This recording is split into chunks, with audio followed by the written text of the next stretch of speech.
안녕하세요. 저는 60대 초반의 한 주부입니다.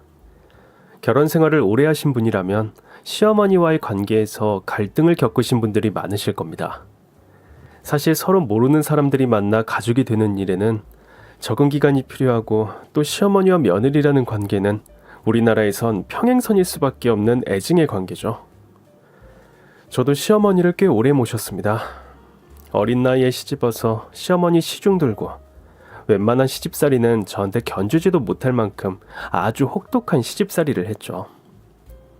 하지만 구박을 당하면서도 들었던 생각은, 나도 언젠가 시어머니가 될 텐데, 나도 장모가 될 텐데 라는 생각이었어요. 이 세상 시어머니들 역시 처음부터 나쁜 사람은 아니었을 겁니다. 그들도 누군가의 딸이었고, 또 누군가의 아내, 누군가의 엄마였고, 누군가의 시어머니였습니다. 그 많은 타이틀을 달고 한평생을 살아가다가 억척스러워질 수밖에 없었던 건 아닐까요? 저를 향한 모진 말들도 어쩌면 며느리를 향한 분노가 아니라 자신이 살아온 인생에 대한 한탄이었던 건 아닌지, 50년이 지난 지금이야 그걸 알게 됐습니다. 저도 아이가 어렸을 땐 그런 생각을 했죠. 절대 우리 시어머니처럼은 되지 말아야겠다라고요. 근데 사람 마음이 참 그렇지가 않더라고요. 저도 며느리를 최근에 봤는데 너무 이쁘고 너무 착한 아이지만 그래도 내 아들이 아깝다는 생각이 들지 뭡니까? 저는 시어머니가 저에게 주셨던 사랑과, 그리고 며느리를 생각하는 마음을 너무 늦게 알아버렸습니다. 그래서 지금은 그 어떤 시어머니보다 며느리를 아끼고 더 사랑해야겠다는 마음을 먹게 된 거죠. 저에게 특별한 선물을 주신 저의 시어머니 이야기 들어보실래요? 저는 20살에 시집와 시어머니가 돌아가실 때까지 정말 많은 고생을 했습니다. 남들은 그동안 그 모진 시집살이를 하면서 어떻게 제정신으로 살았냐고 많이들 묻습니다. 그런데 시어머니가 돌아가신 지금의 전, 사람들에게 참 좋은 시어머니를 만났다고 대답합니다. 시어머니는 어쩌면 제 인생을 확 바꿔놓은 분이셨다고 해도 과언이 아니었습니다. 저는 태어나서부터 안 좋은 기운을 가지고 태어났던 것 같습니다. 소아마비인지 기형인지 저는 걸음마를 하면서 두 다리 길이가 10cm나 차이가 나는 걸 알았고, 장애인으로 살아가야 했습니다. 제 아래 위로 오빠와 남동생이 있는데 그 둘은 정상적으로 태어났고, 또 엄마 아버지의 좋은 점만 닮아 인물도 좋았죠. 그러다 보니 저는 삼형제 중 늘 뒷전이었고, 집에서 차별 아닌 차별을 받았습니다. 어렸을 때 책을 참 좋아해서 문학소녀라는 말도 들었습니다. 공부도 곧잘해서 학교 선생님들도 저를 참 예뻐라 하셨죠. 우리 정숙이는 국문과 가면 참 좋겠다. 공부도 잘하고 이렇게 글도 잘 쓰니 말이야. 국문과 가서 선생님이 돼도 좋고, 선생님 하면서 글도 쓰고 책도 내고, 우리 정숙이는 그렇게 살면 참 좋을 것 같아.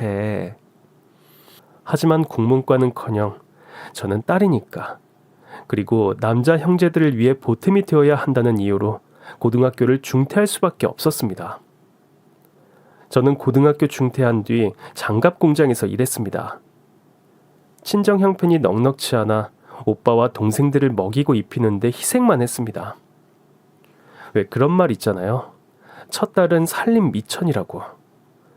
그래서 저는 그냥 저 하나만 희생하면 온 집안이 평화롭겠다 싶어 열심히 일만 했습니다.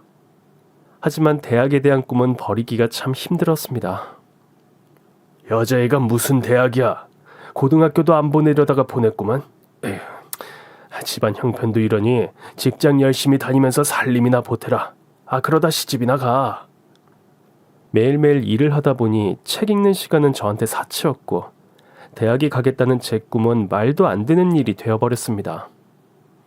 그러던 어느 날, 더 이상 이렇게 살지 말아야겠다는 생각이 든 일이 있었습니다. 장갑 공장에서 3일을 야근하고 축 처진 몸으로 집으로 돌아왔는데, 마당에서 하하호호 하면서 웃는 소리가 들리더라고요.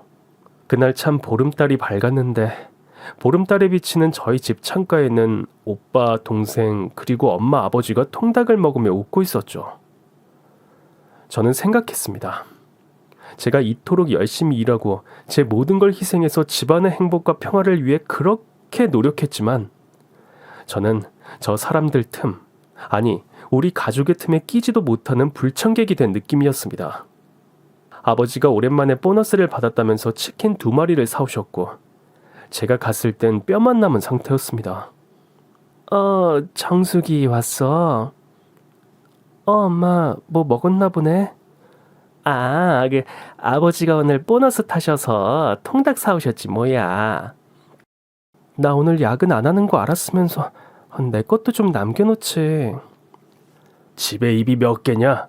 먹다 보니 남길 것도 없었고. 그리고 통닭은 뜨거울 때 먹어야 제맛이지. 내가 다음에 너 일찍 퇴근할 때 다시 사오마. 통닭 못 먹어서 죽은 귀신이 붙었나? 야, 너 때문에 체하겠다. 드림 나오네. 엄마 아버지는 저에게만 엄격하셨습니다. 오빠는 집안을 일으켜야 한다며 공부만 하라고 뒷받침을 해주셨었고 동생은 동네에서 소문난 영재라며 늘 못해준 게 미안하다는 이유로 많은 사랑을 주셨죠. 하지만 전 그렇지 못했습니다. 전 태어날 때부터 환영받지 못한 아이였죠. 절룩발에 얼굴도 못생겼고 게다가 딸이었으니까요. 엄마 아버지는 그런 저를 보면서 안타까움보다는 항상 부끄럽다며 뒷전으로 생각하셨죠. 어느 날 저는 전날 야근을 하고 늦잠을 잤습니다. 그런데 일어나니 가족들이 모두 오랜만에 쫙 빼입고 외출 준비를 하고 있더라고요. 고모 결혼식인데 내가 한복 일해서 어떡해요? 너무 오래됐나 봐. 뭐 그 정도면 됐지. 저기 선우하고 정우 준비 다 됐냐? 아버지 지금 나가시면 될 것 같아요. 엄마 어디가? 오늘 고모 결혼식이잖아. 근데 나한테 왜 말을 안 했어? 나도 가야지. 내가 고모랑 친한 거 알잖아. 정숙이는 일하느라 피곤할 텐데 그냥 집에서 쉬어라. 저 괜찮아요. 어떻게 고모 결혼식을 빠져요? 저도 갈게요. 그냥 쉬라고. 전 순간 생각했습니다. 아버지는 제 모습이 부끄러웠던 것이었습니다. 전 그렇게 쫙 빼입은 우리 식구들을 보면서 그날은 참을 수가 없어 한마디 했습니다. 내가 다리 저는 게 그렇게 다들 부끄러워? 그럼 하나 물어보자. 내가 이 다리로 공장 다니면서 오빠 학비에 동생 입히고 먹이고 하는데 내 월급 10원 한 장 안 빼고 이 집에 다 부었어. 그런데 나는 항상 희생만 하고 식구들과 함께하는 날도 별로 없었던 것 같아. 내가 이 집 식구가 맞긴 맞아? 내가 이렇게 태어난 게 내 잘못이야? 내가 뭘 잘못했는데 뭘 잘못했냐고? 이제 정수가 아버지는 너 피곤할까봐 그러는 거잖아. 안 피곤하다고 말했잖아. 좋은 날 아침부터 왜 이렇게 시끄러워? 정숙이 너 그 다리로 친척들한테 또 무슨 소리 들으려고 그러냐? 나도 그런 소리 듣기 싫고 너도 그런 소리 듣기 싫으니까 그냥 집에 있어. 그 순간 저는 이 집의 식구가 아니구나라는 생각이 들었습니다. 그리고 제가 왜 이렇게 공부까지 포기해가며 이 집구석을 위해 희생해야 하나 싶었습니다. 그날 이후 공장을 다니면서 계속 생각했습니다. 정말 이 집에서 빠져나가고 싶다고 말이죠. 나도 나를 사랑해주는 사람을 만나고 싶다라는 생각을 처음으로 절실하게 했습니다. 그런 제 마음이 하늘에 닿은 걸까요? 같은 장갑 공장에 다니던 반장님이 언젠가부터 저한테 따뜻한 커피를 주면서 힘내라고 이야기를 하는 거예요. 정숙 씨 많이 힘들죠? 내가 작업량을 보니까 정숙 씨가 제일 언제나 1등이에요. 진짜 늘 고마워요. 아니요, 그냥 일하다 보니까 그렇게 된걸요. 다른 분들도 열심히 하잖아요. 그래도 정숙 씨가 일 하나는 꼼꼼하게 해서 내가 우리 공장 작업량 많다고 툴툴거려도 정숙 씨 덕분에 윗사람들한테 칭찬받아요. 그리고 정숙 씨는 특히 웃을 때 그렇게 웃으면서 일하는 모습이 너무 좋아 보여요. 그래요? 전 처음으로 설렌다는 기분을 느꼈습니다. 늘 구박과 모진말만 듣던 저였는데 이렇게 달콤한 말도 해주고 제 능력을 인정해주는 그가 참 좋았습니다. 남녀의 인연이라는 게 참 우스워요. 반장님과 저는 그날 이후 서로의 마음을 조금씩 표현하면서 사랑을 싹 틔웠죠. 하지만 제 몸이, 제 다리가 이래서 전 늘 그 남자에게 미안한 마음이 앞섰습니다. 자기야, 내가 다리가 이래서 어디 데리고 가면 부끄럽지. 아니, 누가 그런 소리를 해. 난 전혀 그렇지 않아. 어? 정수가, 정말이야. 속마음은 아닐걸. 우리 친정 식구들도 내가 이래서 가족 모임이나 이런 데는 아예 데리고 나가질 않았어. 그래서 난 늘 혼자였어. 그런데 수만 씨가 이렇게 나를 좋게 봐주고 사랑해주니까 요즘 정말 이래도 되나 만큼 행복해. 난 정숙이 너 덕분에 요즘 정말 하늘빛이 핑크빛이라니까. 정숙아, 우리 이렇게 서로 좋아하는데 결혼할까? 결혼?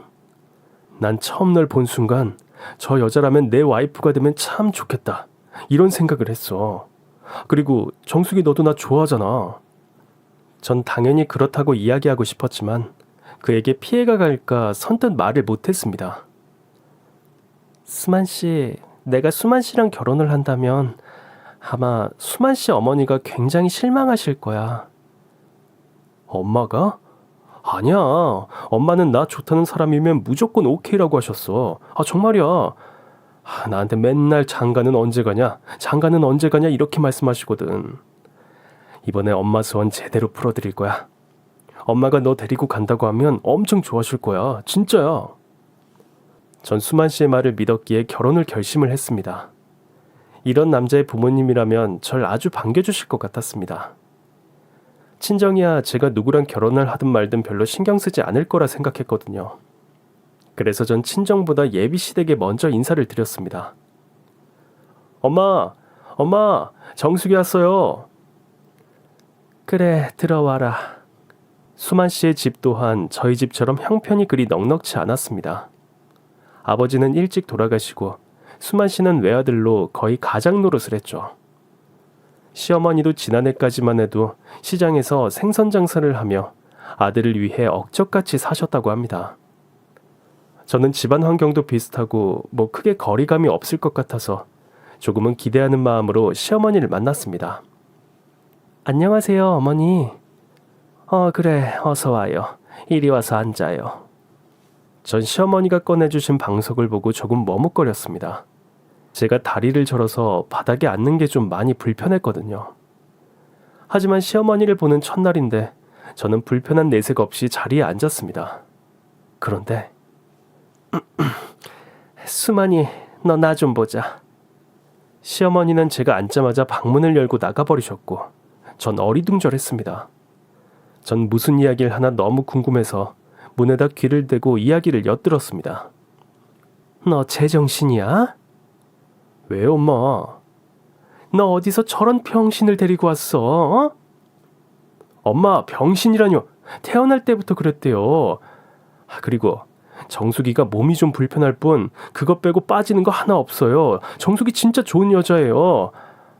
그리고 솔직히 우리 집에 정숙이가 시집 오는 것도 전 감지덕지라고 생각해요. 감지덕지? 야, 내가 너 키우려고 그 시장 바닥에서 몇십 년을 추위에 떨면서 장사했어. 근데 지금 네가 나한테 한다는 짓이 이거야? 내가 너 키운 대가가 이거야? 안 돼. 절대 안 돼. 엄마, 저 정숙이 없이 못 살아요. 네? 엄마가 뭘 하시든지 저 진짜 결혼할 거예요. 아휴, 미친놈. 네가 결혼을 하든 말든 난 상관 안 해. 결혼할 거면 너 내 아들 하지 마. 당장 저 다리병신 데리고 나가. 전 거실에서 둘이 하는 말을 들었고 생각했던 것보다 더 심각했습니다. 수만 씨는 아무렇지도 않은 척하고선 저를 데리러 방으로 왔죠. 정수가, 오늘 엄마가 갑자기 좀 어지럽다고 하시네. 엄마 다음에 봐야겠다. 우리 저기 나가서 점심이나 먹을까? 알겠어. 그가 저에게 상처 주지 않으려 거짓말을 했다는 걸 알고 있었습니다. 하지만 내내 마음에 걸려 결국 그에게 말하고 말았죠. 사실 아까 어머니랑 하는 얘기 들었어. 내가 그랬잖아. 나는 한참 모자란 사람이라고. 어머님 말씀 들어. 난 자기 와이프가 될 자격이 없어. 안 돼, 절대 안 돼. 내가 얼마나 고민하고 고민해서 널 우리 집에 데려간 건데. 그리고 다리 저는 게 어때서? 네가 한 잘못이 아니잖아. 정수가, 그런 마음 갖지 마. 난 네가 그런 마음 안 가졌으면 좋겠어. 공장에서 일하듯이 똑 부러지고 당차게 그렇게, 어? 엄마를 대하면 엄마도 마음이 풀리실 거야. 정수가, 나만 믿어. 어? 내가 다 알아서 할게. 그날 이후 끈질긴 남편의 구애를 계속해서 거절했지만 남편은 제가 프로포즈를 받아들일 때까지 포기하지 않았습니다. 정수가! 정수가! 남편은 매일 밤 저희 집 앞으로 찾아왔습니다. 그래서 친정 식구들도 자연스럽게 알게 됐죠. 아이, 저 밖에 남자 누구니? 자꾸 너 부른다. 아휴, 아니 오늘이 몇 번째야? 대체 누군데? 아무도 아니야. 아무도 아닌데 저렇게 찾아와? 아휴, 참 동네 시끄러워 죽겠어. 빨리 어떻게 좀 해봐. 전 결국 엄마의 성화에 못 이겨 남편을 만나러 나갔습니다. 왜 이래? 정말 안 된다고 말했잖아. 정수가, 나 너 없이는 못 살아. 어? 나 죽어. 정수가 제발. 전 그렇게 울고불고 매달리는 남편을 뿌리칠 수가 없었습니다. 내가 뭐길래 대체 뭐가 좋다고 이러나 싶었죠. 하지만 한편으로는 친정 식구들에게 내가 이렇게 괜찮은 남자를 만나고 있다는 걸 보여주고 싶기도 했습니다. 떡 본 김에 제사 지낸다고 전 그냥 가족들에게 남편을 소개했죠. 아니, 매일 밤 우리 정수기를 그렇게 불러낸 사람이 자네인가? 예, 아버님. 제가 정수기를 많이 좋아합니다. 정수기를? 아유, 참나. 그건 그렇고 자네 집안 형편은 어떤가? 아버지는 일찍 돌아가셨고 어머니는 작년까지 일하시다가 올해는 건강상 문제 때문에 집에서 쉬고 계십니다. 뭐라고요? 지금 우리 정수기가 시집갈 형편이 못 돼요. 정수기가 시집 가버리면 우리는 어떡하라고?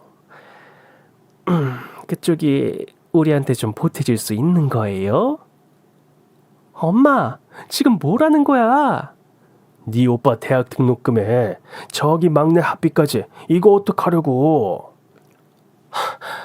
그걸 왜 내가 해야 돼? 내가 학교 가는 것도 아니고 내가 대학 가는 것도 아니잖아. 근데 그걸 왜 나보고 하라는 거야? 그래, 나도 시집 가야겠어. 나 시집 갈 거야. 나 없으면 어떻게 사는지 똑똑히 두고 볼 거야. 진짜 어떻게 그런 말을. 정말 다들 제정신이야? 내가 이 집 종이냐고. 아무리 수만씨 집안이 가난해도 우리 집보단 나을 거야. 이 집구석보다 정상이겠지. 나 엄마 아빠가 뭐라고 하든 시집 갈 거니까 그렇게 알고 있어. 가자, 수만씨. 사랑하는 사람한테 저희 부모가 이런 사람이라는 걸 보여준다는 게 너무너무 부끄럽고 치욕스러웠습니다. 그래서 제 결혼 결심은 더 굳어졌죠. 어머님이 나 많이 미워하시는 거 알아. 탐탁치 않게 여기시는 것도 알고. 그렇지만 내가 그만큼 잘하면 어머님도 알아주시겠지?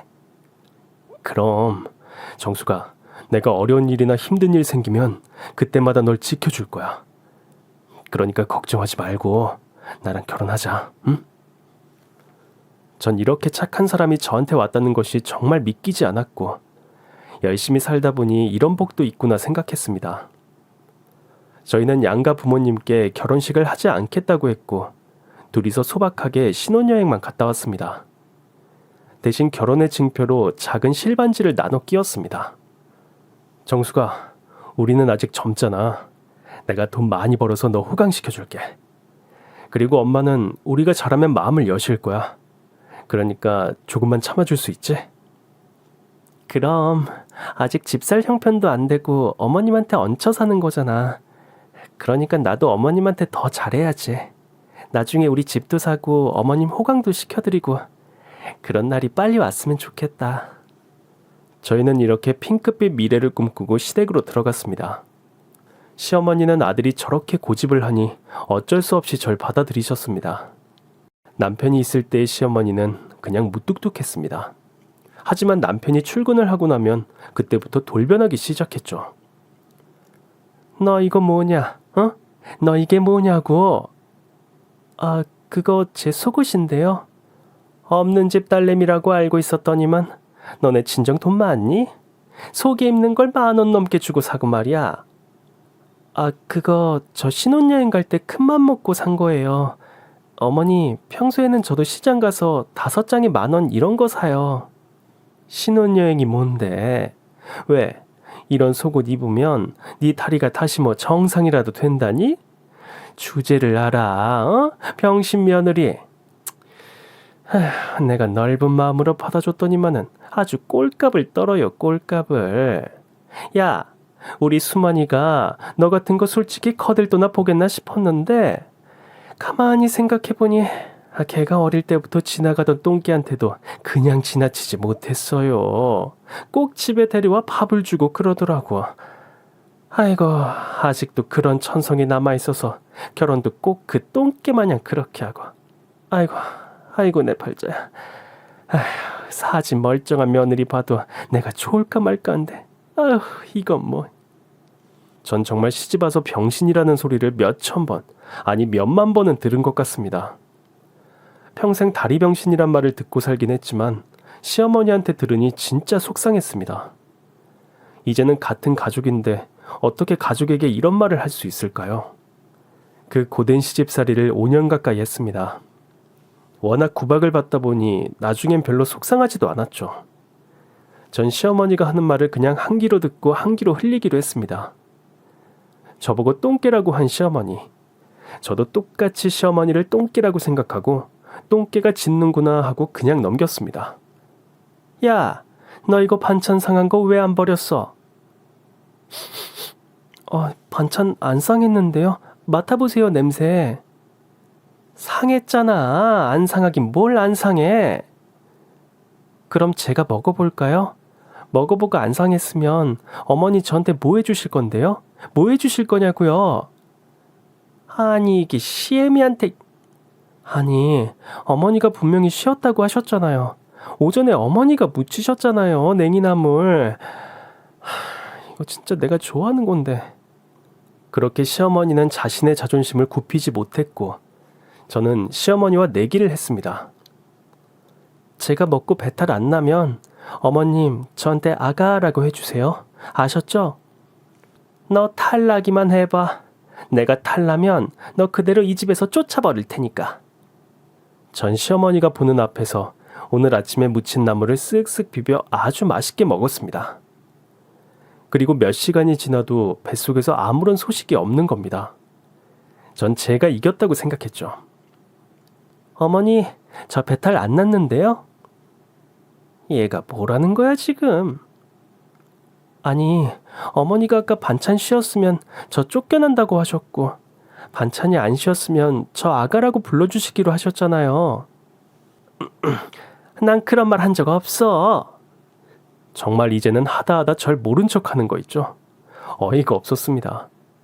아니 맨날 저한테 뭐라고 하면서 자기가 위기에 닥치니 그 순간을 빠져나가려고 모른 척하는 거 이거 반칙 아닌가요? 전 남편한테 모든 걸 얘기했습니다. 오늘 그렇게 발뺌을 하시더라니까. 요즘 너무 어머님이 우기는 일이 많아서 오늘은 내기까지 했잖아. 그런데도 모른다고 하시는 거 있지? 아휴 노인네 성질 참. 그냥 놔둬. 엄마 저러다가 말겠지. 엄마도 이제 연세 드셨잖아. 예전엔 나한테도 얼마나 엄격하게 하셨는데 솔직히 이젠 이빨 빠진 호랑이지. 남편의 말을 듣고 보니 시어머니가 늙어가는 게 보였습니다. 하지만 절 구박하는 강도는 점점 더 심해지기만 했습니다. 야, 너 이리 와봐. 전 또 시작이구나 생각했죠. 왜요? 시어머니가 부르는데 왜요? 너 진짜 쫓겨나고 싶냐? 뭐 때문에 그러시는데요? 너 애 안 가지냐? 너 시집 온 지 5년 넘었어. 노력은 하고 있는데 잘 안 되네요. 밭이 문제야, 밭이. 다리도 그렇지. 네 속도 아마 정상은 아닐 거다. 뭐라고 말 좀 해봐. 너 때문에 우리 집 대 끊기면 어쩔 거야? 어쩔 거냐고. 그러던 어느 날 시어머니가 냉이나물을 한가득 묻혀서 냉장고에 넣어두신 겁니다. 전 냉이나물 좋아하긴 하지만 예전에 욕먹은 게 생각나서 냉이에 냉자도 보기 싫었죠. 그런데 그날따라 나물밥이 너무 맛있고 이후 이상하게 식욕이 왕성해지기 시작했습니다. 자꾸 뭐가 먹고 싶고 배가 고프더라고요. 그러다 예전에 통영에 놀러가서 먹은 꿀빵이 먹고 싶더라고요. 그래서 남편한테 전화를 했죠. 자기야, 나 오늘 이상해. 요즘 자꾸 뭐가 막 땡겨. 오늘은 꿀빵이 너무 먹고 싶어. 알았어. 시장에 내 동창놈이 빵 장사하거든. 내가 이따가 시장 가서 사가지고 들어갈게. 고마워. 전화를 끊자마자 갑자기 시어머니가 들어오더니 저한테 깨를 뿌리시는 겁니다. 이 미친년아. 어디 내 아들한테 이래라 저래라야. 내 아들이 네 심부름꾼이냐? 에이 물러가라. 에이. 전 어머님한테 꿀빵을 사달라고 한 적도 없고 말조차 꺼내지 않았는데 통화를 엿듣고는 저한테 깨 테러를 하시는 겁니다. 너무 어이가 없어서 따졌죠. 어머니 왜 이러세요? 제가 어머님한테 사달라고 했어요? 내 아들한테 이래라 저래라 하기만 해봐. 내가 가만히 안 둘 거야. 화이. 에휴, 다리 병신에다가 내 아들 이래라 저래라 지금 이용해 먹는 거 아니야. 내 아들이 등신이냐? 네가 등신이지. 아니, 병신이지. 정말 진짜 해도 너무한다 싶었죠. 그리고 전 그날 밤 남편이 사온 꿀빵을 앞에다 놓고 먹지도 못했습니다. 아까 깨 테러를 당하니 이게 넘어가지도 않더라고요. 좀 먹어봐. 어? 아, 싫어. 아까 그런 모욕을 당했는데 이게 넘어가겠어? 아, 참 엄마도 진짜 왜 그러는지 모르겠네. 아니 옛날보다 더한 것 같아. 그리고 여보 자꾸 식욕이 당긴다고 그랬지? 혹시 아기 가진 거 아니야? 뭐? 제가 아기를 가지다니요. 정말 믿기지가 않았습니다.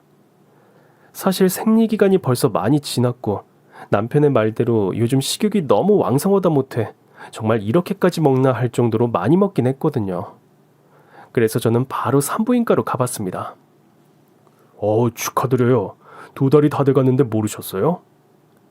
정말이요? 만삭 다 돼도 모르는 분들도 가끔 있긴 해요. 뱃살인 줄 알고. 앞으로 조심조심 또 조심하세요. 지금 약간 불안해요. 그러니까 스트레스 절대 받지 말고요. 알겠죠? 네. 저는 이 기쁜 소식을 가장 먼저 저희 남편에게 알렸습니다. 여보, 나 아기 가졌대. 당신 말이 맞았어. 2달 다 돼간대. 정말? 진짜? 난 그것도 모르고 내가 왜 이렇게 많이 먹나 했어. 정수가 정말 고마워. 정말. 우리 집안의 경사네. 근데 이거 어머니한테 말해야 되지. 왜? 당연히 말해야지. 또 무슨 욕을 얻어먹을지 그냥 좀 그래서. 알았어. 내가 오늘 가서 얘기할게. 아니, 같이 얘기하자. 그래. 저는 임신 사실을 알고도 어머니께 입도 뻥끗 안 했습니다. 또 괜히 무슨 말 했다가 저한테 이상한 소리라도 하면 이제 저만 듣는 게 아니라 아기까지 듣게 되잖아요. 그래서 남편이 오기를 기다렸죠. 여보 나왔어. 아이고 우리 아들 고생했네. 오늘도 여자들은 집에서 놀고 우리 아들은 추운 데서 이렇게 고생하고. 아이고 오늘도 고생했네. 엄마 말대로 제가 이렇게 고생한 보람이 있네요. 고생한 보람이 있다고? 뭐가? 뭐 좋은 일 있어? 그럼요. 엄마 들으면 깜짝 놀랄 거예요. 내가 들으면 놀란다고? 저와 남편은 어머니를 안방으로 모시고 가서 제 임신 사실에 대해 얘기했습니다. 전 정말 어머니의 반응이 너무 궁금했어요. 아니, 곰탱이도 아니고 2달이 넘도록 그걸 몰랐다고? 네. 그래, 그렇게 먹더니. 뭐 앞으로 몸 조심하고 10달 동안 뭐 좋은 생각만 하고 좋은 것만 먹고 그래라. 엄마, 정수기한테 축하한단 말 안 해요? 그게 뭐 축하할 일이야. 여자라면 당연한 거지. 근데 너 다리 때문에 걱정이다. 만약에 뱃속애가 너 닮아서. 엄마, 진짜 그만 좀 해요. 저 진짜 나갈 거예요. 아휴, 걱정해줘도. 완전 치애미를 잡아먹으려고 하니. 아휴, 됐다. 나가봐라. 전 예상은 했지만 그래도 잘했다라는 말 한마디는 듣고 싶었는데 결국 또 제 가슴에 비수 꽂는 말만 들었습니다. 신경 쓰지 마, 응? 신경 안 쓰고 산지 오래야. 그거 다 신경 쓰고 살면 나 못 살아. 진짜야. 여보한테 미안한데 솔직히 당신 없으면 어머니 더 심해. 내가 그렇게 못마땅하신가 봐. 미안해. 엄마가 계속 저런 식으로 하면 분가를 하든지 뭔 수를 내야겠어. 나도 못 살겠어 정말. 남편도 두 손 두 발 다 들 정도로 시어머니의 성격은 정말 유별났습니다. 아기를 가졌다고 하니 시어머니의 구박은 예전보다 좀 줄어들었습니다. 그리고 말씀도 많이 없으셨고요. 거의 매일 시장에 가서 하루를 다 보내고 오시는지 늘 피곤한 몸으로 집에 들어오곤 하셨죠. 저는 속으로 우리 아기가 복덩이야 복덩이라고 하면서 매일 아기에게 책도 읽어주고 좋은 말만 했죠. 집에 있으면 아기랑 이야기 나누는 게 낙이었거든요. 그런데 어느 날 걱정하던 일이 벌어지고 말았습니다. 너 왜 가만히 앉아있어? 너 왜 가만히 앉아있냐고? 무슨 일 있으세요? 예, 너 지금 뭐라는 거야? 너 내가 고추장 담그라고 안 했어? 고추장이요?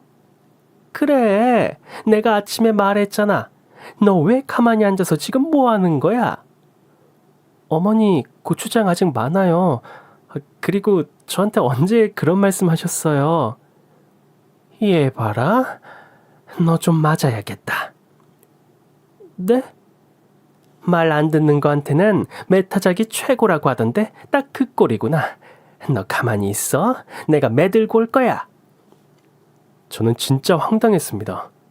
고추장에 고짜라는 이야기도 못 들었고 지금 배불러 있는 저한테 메타작이라뇨. 저 노인네가 미쳤나 생각이 들었죠. 그런데 어머니는 정말로 고추장 섞을 때 쓰는 큰 주걱을 저한테 가지고 와서는 이리저리 휘두르기 시작했습니다. 정말 생명의 위협을 느꼈습니다. 아니 이년이 시애미가 시킨 일 하나도 제대로 해놓지도 않고 뭐? 넌 좀 맞아야 해. 이리 와. 주걱을 휘두르며 이년저년하며 쫓아오는 시어머니가 너무 무서웠습니다. 그동안 시어머니가 구박을 하고 깨테러를 하긴 했지만 이렇게 둔기로 저를 해치려는 경우는 처음이었거든요. 어머니, 이러지 마세요. 왜 이래요? 이리 와, 이년아. 전 어머니를 피하러 현관 밖으로 달려나갔습니다. 도망치다 결국 계단에서 넘어졌고 그대로 계단 모서리에 머리를 박고 기절하고 말았습니다. 깨어보니 병원이었습니다. 머리가 너무 아파서 눈도 뜰 수 없는 지경이었죠. 제 앞에는 남편이 있었습니다. 여보, 괜찮아? 애기는 어머니가 고추장 주걱으로. 알아. 근데 우리 애기는 괜찮지? 애기는 괜찮냐고? 왜? 잘못됐어? 전 제 배를 만져봤고 직감을 했습니다. 5년 만에 찾아온 우리 아기. 제가 사랑하던 아이를 잃어버린 겁니다. 당신 어머니 정말 미쳤어. 미쳤다고. 여보, 내가 진짜 미안해. 친정에 좀 가 있으면 안 될까? 친정? 우리 친정 못 봤어? 나 친정 발길 끄는 지 오래야. 내가 거기를 어떻게 가? 진짜 미안해. 엄마도 너무 놀라서 자기한테 미안하다고 그러더라. 어머니가 나한테 미안하다 그랬다고? 거짓말하지 마. 어떻게 이럴 수가 있어? 어떻게 자기 손자를... 그때 병실 문을 열고 시어머니가 들어오셨습니다. 좀 어떠냐? 괜찮냐? 지금 제가 괜찮아 보여요? 어머니 진짜 어떻게 되신 거 아니에요? 아니, 어떻게 임신한 며느리를 때려서 손자를 이렇게 보내게 할 수가 있냐고요? 네가 쓰러진 것만 기억나. 다음은 기억이 안 나. 진짜야. 제발 거짓말 좀 하지 마세요. 남편은 제가 더 힘들까봐 어머니를 데리고 나갔고 전 어머니를 보는 게 너무 힘들어 한 달 정도 병원에 입원을 했습니다. 그런데 어느 날 남편이 아주 굳은 표정으로 절 찾아왔습니다. 여보, 어머니가 왜 나 애 못 낳는다고 이제 아예 나가래? 그게 아니라 엄마 치매래. 엄마가 왜 저러는지 이해를 못했는데 검사해보니 치매 초기래. 아니, 그 악독한 시어머니가 이제는 치매에 걸리다니. 진짜 앞이 캄캄했습니다. 그럼 어떡해. 그러게, 요양원을 보낼까 생각했는데 비용이 너무 많이 들더라고. 어떻게 할지 모르겠어. 형제라도 있으면 누구한테 맡기기라도 하지. 답답해 미치겠다. 괴로워하는 남편을 보고 있자니 그래도 남편의 어머니인데 어떻게 요양원에 모실 수 있나 생각이 들었죠. 지금 시어머니 때문에 유산까지 한 마당에 치매 걸린 시어머니를 모신다는 거, 다들 저보고 미친년이라고 할 거예요. 하지만 전 남편에게 말했습니다. 우리가 할 수 있는 데까지 해보자. 나도 집에 있을 거고, 그리고 어머님도 다른 데 가시는 거 싫어하시잖아. 우리가 모셔야 되는 게 맞아. 솔직히 어머니가 너무 밉고 원망스럽지만 그래도 어떡해. 병실에 있어 보니까 남들은 이렇게 아기가 잘못되거나 하면 친정에 간다던데 난 갈 데도 없고. 그래도 어머니 나보고 나가라는 소리는 안 했잖아. 미안하다고 하셨잖아. 남편은 제 말을 듣고 저를 끌어안으며 통곡을 했습니다. 당신처럼 이렇게 착한 사람이 있다니. 정말 난 행운아야. 우리 아기가 엄마 아빠 이렇게 힘들고 할머니 아프신 거 아니까 하늘에서 우리를 지켜줄 거야. 그렇게 생각하자. 알았지? 시어머니가 내 아이를 해치려고 한 장본인이긴 했지만 의도적으로 한 것도 아니고 치매 때문에 그러셨다고 하니 한편으론 마음이 편치가 않았습니다. 결국 저는 병원 퇴원 후 치매 걸린 어머니를 모시기 시작했습니다. 남편은 간병인을 집에 데리고 왔고 저는 어머니 식사 뒷바라지만 조금씩 거들었습니다. 그런데 날이 갈수록 어머니의 치매 증상은 점점 더 심해졌습니다. 어머니가 아침에 일어나는 순간부터 잠드는 순간까지 구박과 모진 말들을 다 들어야 했습니다. 왜 치매 환자들은 과거 일에 집착을 많이 한다고 하잖아요. 어머니는 제가 시집 온 첫날처럼 저를 구박하기 시작하셨어요. 아휴, 다리 병신이 우리 집에 들어와가지고 집안이 똥통이 됐어. 너 내 돈 다 훔쳐갔지? 어머니 돈이 어디 있어요. 그리고 저 어머니 돈 있는데 어디 있는지 몰라요. 내 여기 주머니에 30만 원 넣어놨는데 없어졌단 말이야. 30만 원이 있었던 건 저도 모르고요.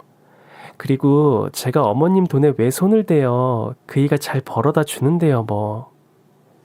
아유 이혼년, 너 내 아들 등골 빼먹으러 왔지? 어머니 아니에요. 너 다리 병신인 거 거짓말 시키고 우리 아들 꼬시려고 일부러 그러는 거지? 어머니, 다리 병신이란 말 좀 그만 좀 하세요. 저도 너무 듣기 싫어요. 이게 몇 년째예요? 10년이라고요, 10년. 아무리 지금 정신이 온전치 않다고 해도 저한테 이렇게 자꾸 하시면 안 돼요. 저 어머니 때문에 어머니 손주 잃은 것도 모르세요? 에? 나한테 손주가 어딨어? 맞다. 네가 그 애를 해쳤어.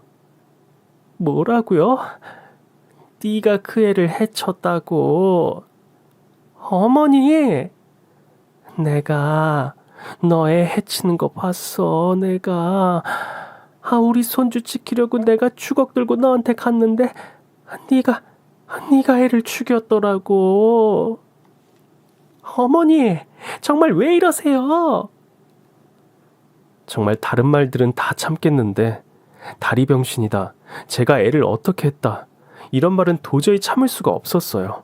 정말 화병이 나서 어떨 때는 헛구역질도 나고 또 어떨 때는 추운 겨울에 너무 더워서 밖에 나가서 한참 있다가 들어온 적도 있어요. 속에 천불이 나서 말이죠. 시어머니 간병하느라 저희 부부는 아기를 다시 갖는다는 건 꿈도 못 꿨습니다. 그런데 결혼 10년 만에 다시 아이를 가졌고 먼저 하늘나라로 간 아이의 선물이었는지 저는 31살에 아들을 낳았습니다. 여보 고마워. 진짜 고마워. 근데 또 어머니 때문에 어떻게 해야 될지 모르겠어. 나야 이리저리 견디면 되지만 애한테 또 무슨 짓을 하실지 몰라서. 아, 그러게. 내가 어떻게 해서든 엄마 요양병원 보내볼게. 응? 알았지? 이제는 그래야 될 것 같아. 아이 때문에 안 되겠어. 저희는 결국 시어머니를 요양병원으로 보냈고 저는 시어머니가 없는 빈집에서 아이와 함께 그렇게 생활을 했습니다. 그런데 참 이상한 게 어머님이 몇십 년째 쓰던 다 찌그러진 양은 냄비와 또 어머님이 매일 떨어질 때까지 입으셨던 고무 바지를 보니까 눈물이 나더라고요. 괜히 보냈나 싶기도 하고 손주도 제대로 보여드리지 못한 채 그렇게 됐으니 전 어머님을 모셔와야겠다고 생각했습니다. 여보, 안 되겠어. 뭐가? 이제 우리 정훈이 돌도 지났고 어머님한테 보여드리고 모셔오는 게 어떨까? 안 그래도 당신 속상해할까봐 얘기 안 했는데 요양원에서도 난리래. 생선 팔아야 되는데 새벽 시장 가야 하는데 못 가게 됐다고 문 열라고 난리가 아니었대. 진짜 엄마를 어떻게 해야 될지 모르겠어. 그러니까 여보, 우리가 모시고 오자. 응? 내가 마음이 불편해서 안 되겠어. 시집살이 내내 그 욕을 먹어도 어머니가 이상하게 보고 싶네. 가족이잖아. 친정도 날 안 받아주는데 어머님은 나보고 끝까지 나가라는 소리를 안 했어. 웃기지? 당신은 어떻게 그런 말을 듣고도 다시 엄마를 모시고 오자는 소리를 해. 진짜 괜찮겠어? 손주 크는 것도 보셔야지. 그리고 목욕 아주머니 다시 불러서 그것만 해주면 괜찮아. 전 저희 아들이 돌이 될 때까지 어머님께 아이를 보여드릴 수가 없었습니다. 아이를 보여드리면 더 집에 오고 싶다는 생각에 간절해지실까봐 일부러 요양병원도 항상 저희 부부만 갔었습니다. 그리고 저는 다음날 우리 아들을 데리고 어머니 요양병원으로 갔습니다. 그런데 어머니 저예요. 어머니 며느리 다리병신. 아가씨는 누구요? 어머니, 제가 아가씨예요? 아가씨라고 해주시니까 너무 기분 좋네요. 저 벌써 30 넘었어요. 그런데 얘는 누구요? 어머님 손주예요. 그렇게 바라시던 손주. 손주. 내 손주. 만수 아들.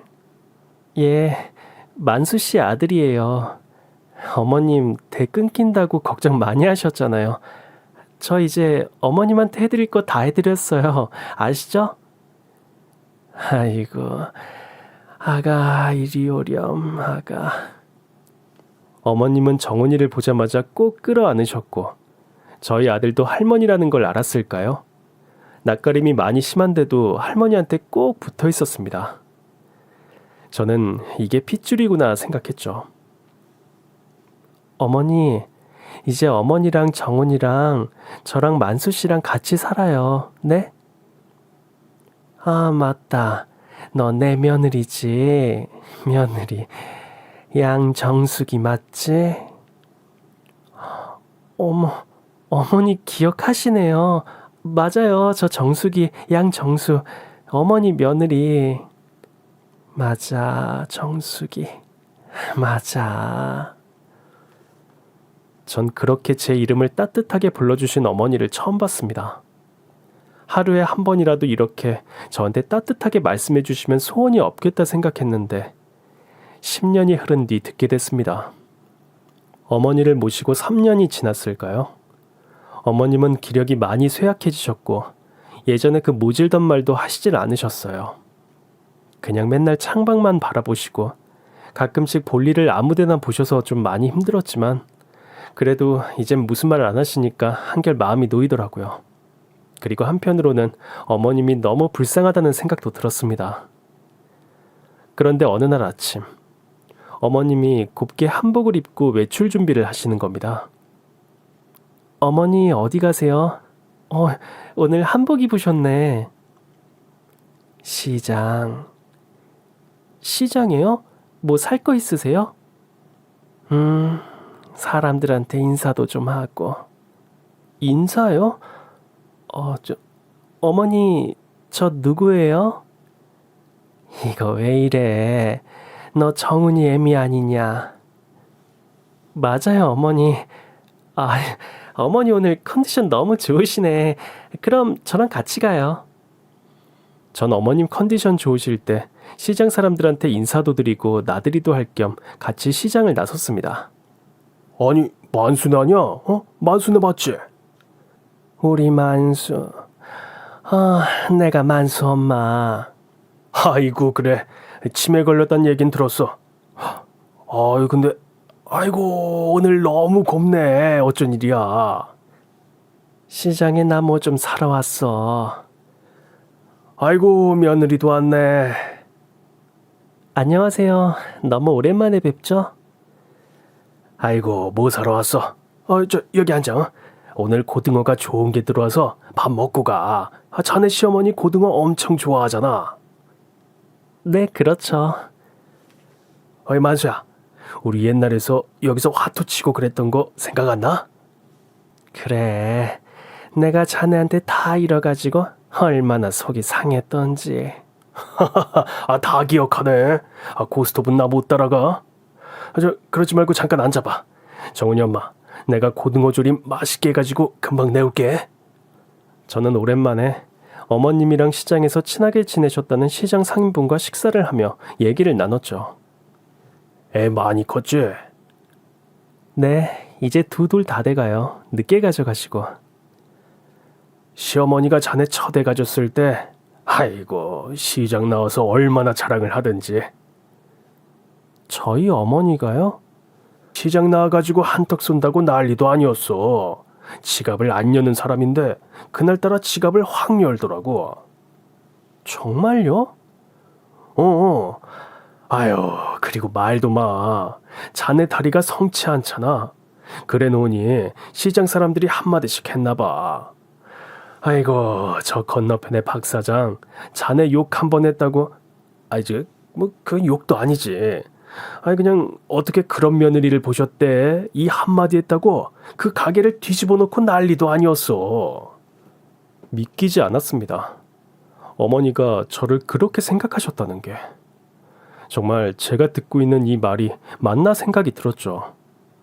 그렇게 모진 구박을 하시고 저를 미워하시던 어머니가 밖에서는 며느리 일이라고 하면 2팔 걷어붙이고 제 편을 들어주셨다니. 그래서 그날 그 소리 들었다고 자네한테 안 좋은 기운 갈까봐 소금을 뿌린다는 게 그만 깨를 뿌렸다 하더라고. 내가 그 얘기를 듣고 얼마나 웃었던지. 노인네가 그때부터 약간 안 좋았나 봐. 계산 하나는 확실하게 하는 사람이었는데 깨도 소금도 구별 못하고 말이야. 나 밥 다 먹었어. 갈래? 벌써 다 먹었어? 한 그릇 더 먹지. 안 돼. 돈 아껴야 돼. 돈 안 받아. 안 돼. 너도 돈 아껴. 얼씨구, 내 걱정을 다 해주네. 그래. 볼일 보고 들어가. 그리고 또 한 번씩 이렇게 시장 나와. 그래야 나도 살았는지 죽었는지 알 거 아니야. 내 죽으면 연락할게. 에이, 죽는데 어떻게 연락을 하냐. 그래, 정훈이 엄마. 엄마 모시고 볼일 보고 들어가. 네. 전 먼저 앞서가시는 어머님을 보면서 달려가 팔짱을 꼈습니다. 어머니, 왜 저한테 그렇게 모질게 구셨어요? 네? 저 그렇게 예뻐하셨다면서. 아유, 그 집이 어딨더라? 아유, 저기 있네. 아이고, 기억이 안 나서. 너 잠깐 있어라. 전 어머님이 어디 가시는지 몰라서 쫓아갔죠. 그런데 안녕하세요. 만수 어머님 아니세요? 그래, 우리 아들 만수. 어머니, 저 승찬이에요. 만수 절친 승찬이. 우리 만수랑 학교 같이 다녔잖아요. 맞아요. 어머니, 오늘 뭐 사러 오셨어요? 나? 꿀빵. 저는 꿀빵이라는 소리에 너무 놀랐습니다. 제가 시집와서 첫 아이를 가졌을 때 꿀빵 먹고 싶다고 남편한테 얘기했다가 호되게 혼난 일 여러분도 아시죠? 그런데 그걸 10년이나 지난 지금 치매 걸린 어머님이 기억하고 계셨습니다. 시어머니는 꿀빵을 들고 집으로 가셨습니다. 제가 같이 시장에 온 줄도 모르고 혼자서 고운 한복을 입으신 채 말이죠. 정수가. 네, 저 여기 있어요, 어머니. 자, 내가 이거 차가워질까봐 내 가슴팍에 넣고 왔어. 얼른 먹어. 누가 뺏어 먹으면 어떡해. 얼른 먹어, 얼른. 시어머니는 꿀빵이 식을까봐 가슴 깊이 숨겨서 저에게 건네셨고 전 꿀빵을 보자마자 눈물을 펑펑 흘렸습니다. 어머님, 저한테 정말 왜 이러세요? 뭘 왜 이래. 며느리니까 이러지. 그럼 처음부터 잘해주시지. 왜 저 모르게 그러셨어요? 너도 시엠이 돼봐라. 그리고 나는 낯간지러워서 고운 말 못 쓴다. 근데 내가 정신 있을 때 이 말은 하나하마. 고맙다, 아가. 전 어머니를 끌어안고 펑펑 울었습니다. 어머님 품이 이렇게 따뜻한데 전 왜 그동안 몰랐을까요? 조금만 더 어머님을 이해했더라면 후회가 밀려왔습니다. 그날 밤 전 어머니 목욕을 시켜드리고 잠자리를 봐드렸습니다. 그날따라 어머님은 너무나도 곤히 주무셨고 전 어머니와 함께 잠이 들었죠. 다음날 아침 정말 오랜만에 단잠을 잔 것 같았습니다. 전 어머님 얼굴을 어루만지며 어머님을 깨웠죠. 어머니, 이제 일어나셔야죠. 아침들... 그런데 어머님의 얼굴은 너무 차가웠습니다. 생각하기도 싫던 그 순간이 오고야 만 것입니다. 엄마, 호강도 못 시켜드리고, 엄마. 어머님은 햇살 좋은 봄날에 그렇게 하늘로 가셨습니다. 저도 이제 어머님 나이가 다 돼가는데도 그날을 잊을 수 없습니다. 어머님이 아직도 저에게 아가 하고 불러주시는 것 같거든요. 절대 서로를 이해할 수 없다고 생각했던 시어머니와 저, 어머님의 사랑을 너무 뒤늦게 알아버렸습니다. 여러분, 표현이 서툴다고 해서 그 사람에게 사랑이 없다고 생각하지 마세요. 어쩌면 마음속 깊은 곳에 숨기고 있을지도 모를 일이니까요. 마음을 표현하기 서툴다고 생각이 드시면 자신만의 방법으로 사랑을 표현해 보세요. 그러면 당신의 마음이 꼭 그 사람에게 전해질 겁니다.